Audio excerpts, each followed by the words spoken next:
Sa video na to, gagawin natin ang 2024 The Chewy Show Recap kung saan babalikan natin ang mga kinainan,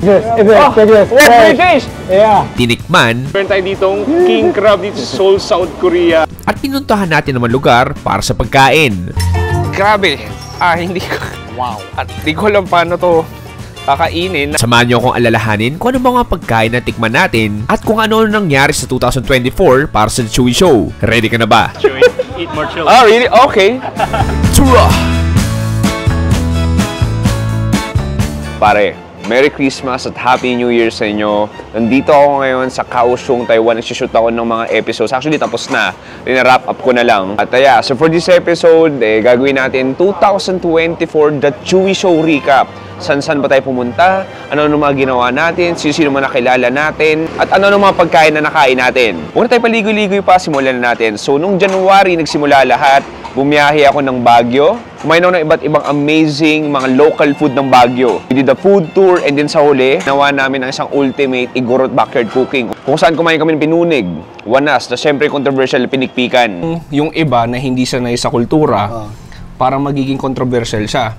Kasi parang sinasabi nila, hinahampas mo, parang pinapahirapan mo muna yung manok. Like, anong take mo dun? Yung sabi nila, kasi sa amin yung pinikpikan, kaya nga tinawag na pinikpikan, pipikpikan mo siya hanggang sa manut yung mga dugo-dugo sa meat.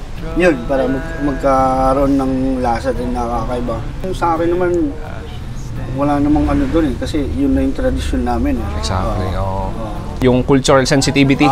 And then after that, bumiyahe ako pumunta ng Japan. Specifically, sinimulan ko yung Japan series ko sa Osaka, the food capital of Japan. Kumain tayo ng hindi ko na mabilang na iba't ibang authentic Japanese street food. It's my first time in Japan and Japan is my favorite destination sa pagkain. Kumain tayo sa Dotonbori, kumain tayo sa Kurumon Market, pumunta tayo sa Kinamay Japanese master na si Toyo-san kung saan kinakamay yung mga sushi. And then nag-little side trip tayo sa Tokyo. Tigit habang mainit pa. Tikman muna natin. No, that. Alam mo, titignan mo, mukha lang nga siyang bangos eh. Ito yung parang matabang part. Cheers.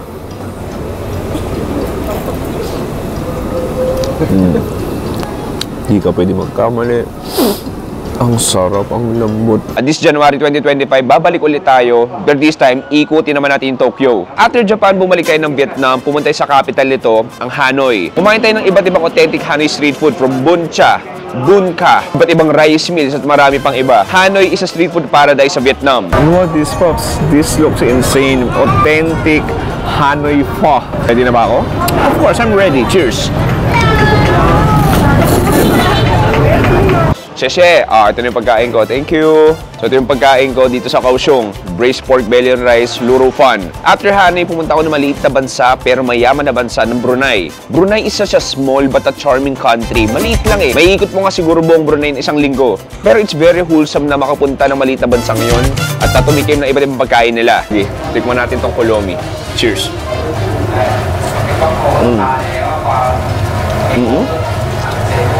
After Brunei, bumalik akong Pilipinas at binisita ko si JSR sa Batangas. Sa Ultimate Batangas Food Tour kami. Then from Batangas, going back to Thailand, going back to Bangkok, I did an Ultimate Bangkok Street Food Tour Resback. Kung saan kumain tayo ng mga iba't ibang amazing Bangkok street food. From that malaking beef stew na hindi napapanis, from that mountain spicy pork ribs. Para ka naglalaro ng Jenga o kaya Uno. Parang kapag kakuha mo nito, baka mahulog, tas talo ka na. Nice, pare, look at this.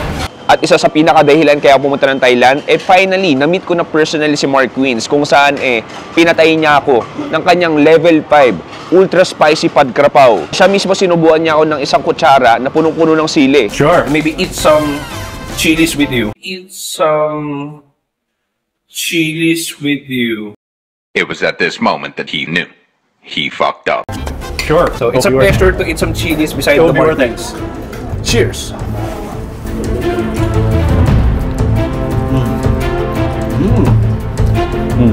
I got the extra large chili. Oh man, I think you can have another chili. What? Can I reject this? No. You'll feed me? Yeah, sure. For the views. Cheers. Ito sa memorable day, isipin mo, isa siyang pangarap na parang hindi mo makapaniwala during that time. Yung idol mo, yung pinapanood noong 2017, nung wala akong kapera-pera, naiingit ako saan siya pumupunta. tinuturo ka niya mismo sa home country niya, sa Bangkok, Thailand. Dinrive niya ako around Bangkok. Kumain kami ng masarap na pagkain. Higit sa lahat, sobrang dami naman ng pagkwentuhan. After Thailand, bumalik ako ng Pilipinas. Medyo tuloy-tuloy biyahe ko. Bumalik ako ng Cebu at kumain ng iba't ibang masasarap. Nakalami kaayo na Cebuano street food.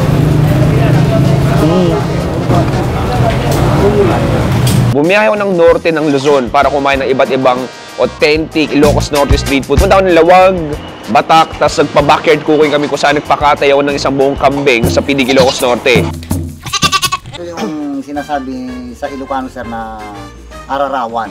Mahirap kunin yan. Cheers! After nyan, bumiyahe ako ng Mindanao, pumunta ako sa tuna capital of the Philippines, ang General Santos City. Kumain tayo iba't ibang malalaking grilled fish, grilled tuna, blue marlin at marami pang iba. Grabe, kala mo, kumukuha na ako ng cake. Para siyang slice ng cake. Oo, siyang slice ng cake. Ito sa akin na ba? Oo, Dad. Guys, Cliff, masasabi kong only in Jensen. welcome to Jensen. Welcome to Jensen, cheers! At after that amazing Jensen food trip, bumalik ako papunta ng Bacolod, Negros Occidental. Kung saan mas kumain pa ako ng mga mas lokal na Bacoleño street food. Native chicken inasal, kansi at marami pang iba. Kung gaano kalaki to, look at that. Nakakatakot siya. Ngayon lang ako nakita ng ganito kalaki. Kasi yung akin, di naman ganito. Parang wala pang 1/4 ng laki nito yung akin. Then after Bacolod, out of the country again, papunta. First time ko sa Seoul, South Korea. Pare, maniwala ka, I'm a K-drama fan. And pumunta ng Seoul, South Korea, para akong inabsorb sa loob ng K-drama. Sobrang daming creative, amazing, masasarap na Korean street food. From eating authentic Korean noodles, eating authentic Korean barbecues, at sa pag-order ng worth 10,000 pesos na Korean seafood. Uy, yun na. Surprise, pare. Grabe, parang yung itsura ng pork belly, akala mo odeng. Unti-unti na talagang giging dark brown at naluluto. Kumbaga toast na, nakikita mo yung crisp ng pinaka-pork belly natin, yung juices na natutunaw at lumalabas. At pinakamaganda doon, pati yung kimchi, pati yung kimchi tsaka toge natin natutunaw. So lahat ng luto na nilalagyan sa gilid para medyo lumamig ng konti. Thank you, oh my God, ito na yung intestines. Okay, bigla-biglaan dito. Teka lang, medyo malamig sa bako, higop muna ako.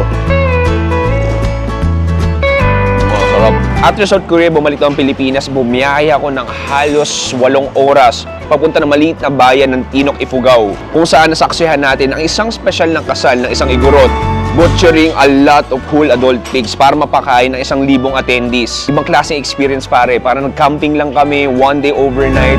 Ibang klase yung reception. Ibang klase yung pag-welcome nila sa mga tao. Ibang klase yung pag-prepare for a massive audience or for a massive attendees. Okay pare, the time has come. Nakikita mo dito, katulad na sinabi ko kanina, naka-portion na siya, naka-plastic na siya. So ito, naka-portion na siya, makikita mo, may kanin na to, tapos nandito yung pinaka-what-what or boiled pig, basically. So yan, so nakapila dito. Mga ilang ganyan yung nagawa yung tingin nyo? Ilang pakete? 600 plus. Pero actually, feel ko more than 600 plus na nagluluto pa sila. Yung iba dyan, dito talaga nakatira. Iba, mga bisita lang din. So, everybody is welcome. So, medyo nagugutom ka. Pwede ka pumila dito randomly. Kuha ka ng what-what. Tama ba, kuya? Gusto ko tikman yung taba. Nakita nyo ba yan? Hindi ko naman paano kakainin. Cheers. Wow. Very bouncy na jelly sa bibig mo. All of that oil, all of that fat. Sobrang purong baboy lang din talaga yung lasa niya. After that, bumiyahe ako ng Mindanao, papunta na Cagayan de Oro. Eating the most famous breakfast, amazing lunch, amazing dinner. Pero side trip lang yung Cagayan de Oro dahil pupunta talaga ako ng Islamic City of Marawi. Marami nagsasabi na, Paps, huwag ka pumunta dyan. Paps, delikado. Paps, may ISIS. But I think, right now, 2024, I proved them wrong. At napakita ko sa inyo kung kamusta na nga bang Marawi. Kamusta na ba sila? Kamusta yung mga tao dito? Ano yung naranasan nila? At higit sa lahat, kamusta yung food scene ng buong Marawi sa Lanao del Sur? At somehow, sana na-educate kayo na ito na ang 2024 Marawi at 2017 pa yung nangyari dating trahedya. Naano tuloy ako. Nasushock tuloy ako. Kasi parang, alam mo, na parang hindi nyo naman kasi kasalanan ano nangyari. Na parang, kung wala sana yun, hindi sana, di ba, nandito pa rin kayo. Oh, sana, siguro, no? Nag-Netflix pa rin kayo. Baka dito, nag-Netflix kayo. Totoo, dito. exactly. Diba, parang grabe na, ang sakit lang sa paramdam kasi hindi nyo kasalanan eh. Then mag-break muna tayo. Kain muna ako. Look at this pare, pork belly on rice, tapos may fish floss siya.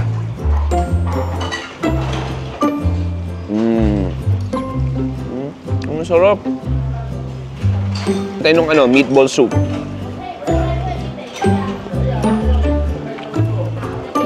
After Marawi, bumiyahe ako pabalik ng Phnom Penh, Cambodia. Phnom Penh has a special place in my heart. Ito yung unang bansang napuntahan ko out of the country, out of the Philippines. During back then, wala akong idea kung paano gawin yung chewy show. Medyo baguhan pa ako, wala pa akong pera. This time, it was nice to have a rest back. Tikman ng mas maraming authentic Cambodia street food, mas i-feel ko ano yung local street food, at ibahagi lahat sa inyo na ang Cambodia is a must visit sa Southeast Asia. Pops, I just love the vibes dito, as in, tabi-tabi maliit na yung lamesa. Oh, hi! Say hi! So tabi-tabi lang kayo dito ng mga lokal, kain kayo ng lorcha. Lorcha! Delicious! Very good. Yeah, very nice. Yeah, favorite? That's your favorite, lorcha? Sorry? Is that your favorite? Not really. Not really, but it's also almost gone. And after Cambodia, sa most requested country ng mga Pilipino, pumunta tayo ng Dubai, UAE. Dubai is a melting potluck of different cuisine around the world. We ate a lot of shawarmas, authentic Indian street food, Pakistani street food, mga iba't ibang murang pagkain sa Dubai. Siyempre, kumain din tayo ng iba't ibang Arabic food. Tulad ng iba't ibang Persian kebabs ko saan ay namita si Sir Majid na sobrang bait. This is one of the best kebab in UAE. Kumain din tayo ng Emirati seafood. And then, the humongous, almost 20,000 peso na one huge baby lamb. قطعة اللحم خليه ياكل. خليه ياكل. Eat this, take this. Fresh! Yeah. Juicy. Lamb. Pang klase experience sa Dubai, as in halos mabusog at tumaba ulit ako dun. And then we did some few Manila episodes, kasama natin si Marvin Agustin sa mga restaurants niya. Masasabi mo bang magkaibigan na tayo? Of course. Magkaibigan na tayo? Magkaibigan na tayo? Yes. Yes! Kaibigan mo lang ako. Yes! Napasok ko! Krisha, Binondo Tour, Ultimate Breakfast Tour. Laki. Parang sa Iloilo. Mukhang masiopaw yung pisigi ko, pero ito talaga ang laki ng siopaw. Alam ko na saan ako pupunta. Tapos may mga binisita pa akong bansa na ma-upload sa 2025 na. Katulad ng Malaysia, bumalik ako ng Kuala Lumpur para maghanap ng iba't ibang authentic KL street food. Tapos pumunta tayo sa culinary capital nila, which is Penang. Kanang kami panghawak ng pagkain, kaliwang kami panghawak ng plato tsaka camera. Okay ba yun? Sige, cheers. Paps, kailangan nyo abangan sa January yon. And then bumalik tayo ulit na Cebu this year. Pangalawang balik ko na sa Cebu. And naghanap pa tayo ng iba't ibang lami kaayon ng pagkain. Cheers, Steve. Cheers. Uy, literal na bowl, oh. And then ngayon, December ngayon, sa Taiwan ako ngayon, bumalik ko ng Taipei. And nandito tayo sa southern part ng Taiwan, dito sa Kaohsiung, para maghanap ng mga masasarap na authentic Taiwanese street food. There's a huge slab of pork belly, tapos parang may pickles din siya. Grabe ang kapal ng balat. Tignan natin. Kailangan nyo abangan lahat to next year. Tapos balikan din natin yung mga ultimate collaboration natin this year. So last December 2023, nakipag-collab ulit ako kay Sunny. Kinuha niya ako ulit agad na maging local producer ng series na to. So this is like from Manila going to North. So nagsimula kami sa Tondo, sa Happy Land, kumain kami ng pagpag. You just keep it in the trash? Hindi. By her eyes, she knows if the food is already spoiled or not, because sometimes it's like more on the wet side, so they throw it away and then they will just keep the fresh food or the pagpag that's also edible.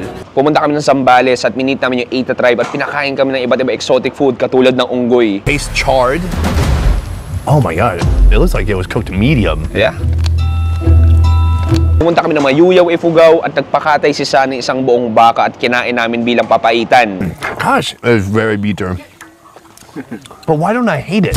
Sometimes, especially in Manila, when you eat papaitan, it's not too bitter. This one is perfectly bitter, perfectly gamey, and perfectly stewed. At sa huli, a memorable experience, once in a lifetime experience. Bumiyahe kami ng Buskalan, Kalinga para ma-meet si Apo Wang-od. Kung saan na-interview siya ni Sunny, na-meet namin siya. Kumain kami ng itag.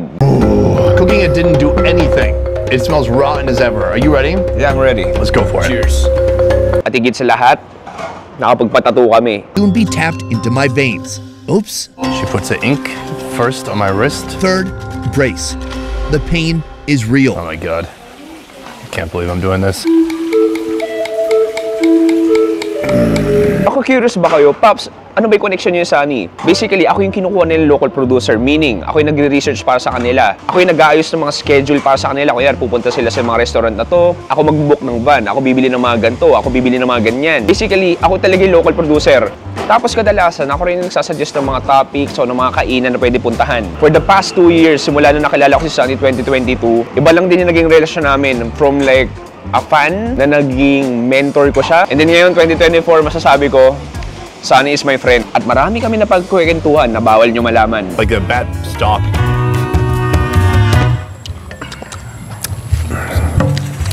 Yeah. And then 2024, another wild collaboration, meeting the legendary Mark Queens. Pero this time, kung siya nag-tour sa Bangkok, ngayon, nandito siya sa Pilipinas, ginawa namin isang ultimate Mindanao food tour with Mark Queens. So parehas din yung naging role ko sa Best Ever kay Mark Queens. Ako yung nag-ayos, ako yung nag-suggest ng mga plano, ako nag-suggest ng mga food spots, ako yung nag-help mag-connect sa mga lokal. Huge shoutout sa mga locals na nakasama namin, from Fatima and John sa CDO, kay Clip ng Jensan. Maraming salamat sa Sabroso Vlog tsaka kay Jo Marie sa Zamboanga City, sa Pamurawag tsaka kay Sir Ansari sa Marawi, tapos syempre kay Davao Food Guide sa Davao.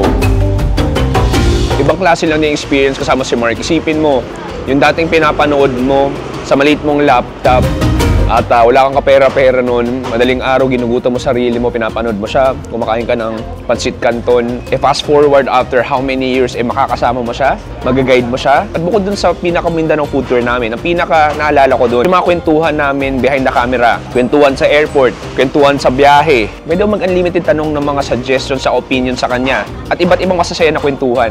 I'm just very fortunate na nandito sa estado ng buhay ko na yung mga iniidolo ko dati, like katulad ni Mark, tsaka ni Sunny, na ngayon matatawag ko silang kaibigan, na anytime pwede ko sila i-message, medyo nag-emotional ako, na anytime pwede ko sila i-message, anytime pwede ko silang tanungin kung may kailangan tanungin. Bukod sa pagiging kaibigan, nagkaroon ako ng mentorship na malaking tulong sa career ko. At lahat naging posible yon dahil sa inyo. Dahil patuloy kayong sumusuporta, patuloy kayo naniniwala. Since 2018 pare, tumatanda na ako sa industriyang to, pero nandiyan pa rin kayo. Marami nang babash, marami na iinis, marami na bibisit sa akin. Kahit di ko alam anong ginagawa ko masama. Basta alam ko sa sarili ko that I have a goal, I have a mission. Bakit ko ginagawa to? Hindi lang basta-basta para magpasikat. Hindi lang basta-basta para magka-views. Pero pumunta sa mga lugar at i-discover at i-document yung mga pagkain, kultura, pamumuhay nila at ibahagi lahat sa inyo yun. Kasi sabi ko nga, kung pera lang naman habol ko, pwede naman ang pumunta ng mga nagtitrending na parisan. Pwede na mag-stock ako sa Metro Manila. Pero bakit ako gumagastos ng pera? At bakit ako naglalaan ng oras para pumunta ng Marawi? Para pumunta ng Ifugao? Para pumunta ng Cambodia? Pero lahat ng yun, ginagawa natin dito sa Chewy Show para may matutunan kayong bago. Para may malaman kayong bago. Na, ganito pala sa Dubai. Ganito pala sa Cambodia. Ganito pala sa Marawi. Ganito pala sa Sulu. Ganito pala sa Tawi-Tawi. And that's the essence of the Chewy Show. Kaya ikaw, kahit binabash mo ako, okay lang. Maraming salamat sa pag-comment. Maraming salamat sa panonood. At isa pang special announcement. This December, feel ko na-upload ko na meron na tayong second channel. Ang pangalan is Another Chewy Show. Kung saan makakita kayo ng mga bagong videos na hindi lang about sa pagkain. It's more raw, more rustic, mas less effort sa edit. Pero at the end of the day, masaya pa rin. Kaya ikaw, please, mag-subscribe ka na sa second channel natin. Again, subscribe sa Another Chewy Show. Kung tatanungin nyo ako, Paps, ano bang plano sa 2025? Ang sagot ko sa inyo, marami pa. Marami tayong bansa na pwede puntahan. Marami tayong mga bansa at probinsya na pwede balikan. Marami pang probinsya ng Pilipinas na hindi ko pa napupuntahan. At lahat yon, samahan nyo ako this 2025. Katulad na pagsama nyo sa akin since 2018. Maraming salamat pare. From the bottom of my heart, maraming salamat sa inyo for making this possible na maging trabaho ko tong Chewy Show. Again pare, maraming salamat. Merry Christmas and Happy New Year sa inyo. This ends our video. See you pare in 2025. More food and travel. More travel for food. Ako si Chewy, dito sa Kaohsiung, Taiwan, nagsasabi stay safe. Good night and goodbye. Bang! Perfect yun ah.